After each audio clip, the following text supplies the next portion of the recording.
of course, she went to this very exclusive private school. The parents basically were producers, directors, big CEOs of major companies.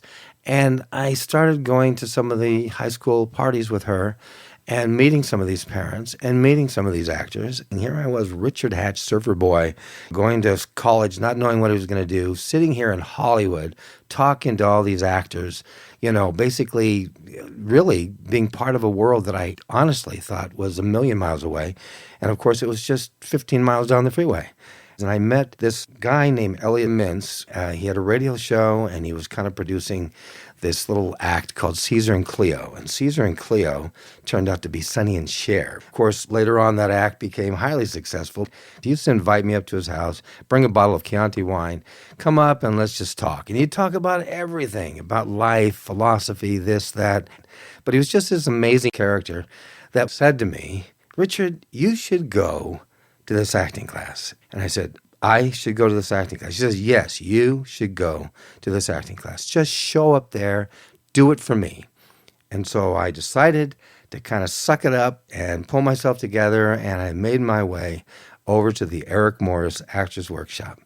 And all I remember was the sign on the door said, no acting, please. And I thought, kind of an interesting little moniker here for an acting class. No acting, please. I remember walking in the class, doing scenes, doing all these exercises that I didn't understand.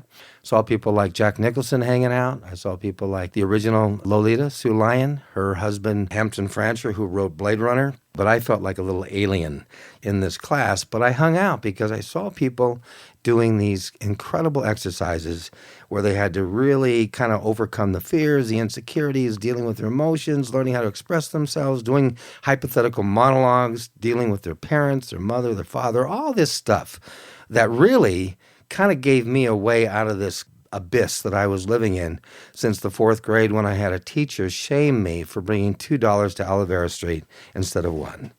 Nevertheless, I found myself after a year kind of going through this class, enjoying the class, getting a lot out of it, growing as a human being, and finally getting to a point where I overcame my fear and insecurities and shyness enough to actually connect to a scene. And it was in this play called This Property is Condemned.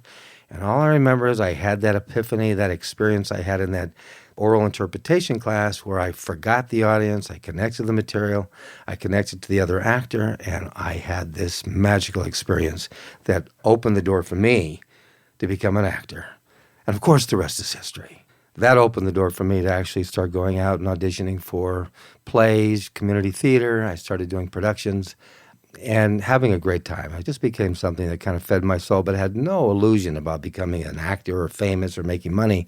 I just enjoyed the process. And that kind of led me to become part of a theater group that actually moved to New York and was doing one-act plays, Shakespeare, poetry readings. We ended up in a little empty ballet studio in Hell's Kitchen. I was there with about 30 kids, and we just were putting on shows. I had no money. I remember we'd pool our money and run around New York City trying to find a head of lettuce, a tomato, this or that, and see if we could make a salad.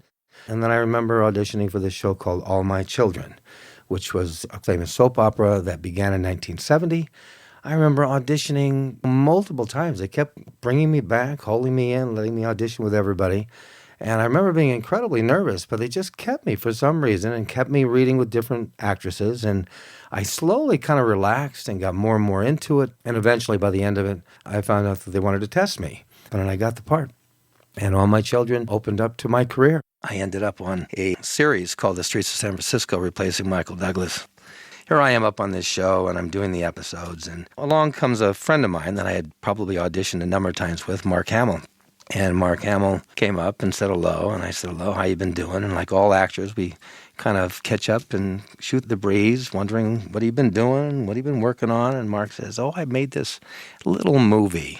About 8-9 months later, out comes this amazing movie called Star Wars that just changed everything for everybody. I saw it at Roman Chinese. It opened the door for producers to bring sci-fi projects to television. And Glenn Larson, who was a big producer back then, he had written a kind of an outline for a series called Adam's Ark, which dealt with human beings leaving Earth, going to space to find a new homeland. And what he did was to take that old concept and kind of reshape it into Battlestar, dealing with a race of humans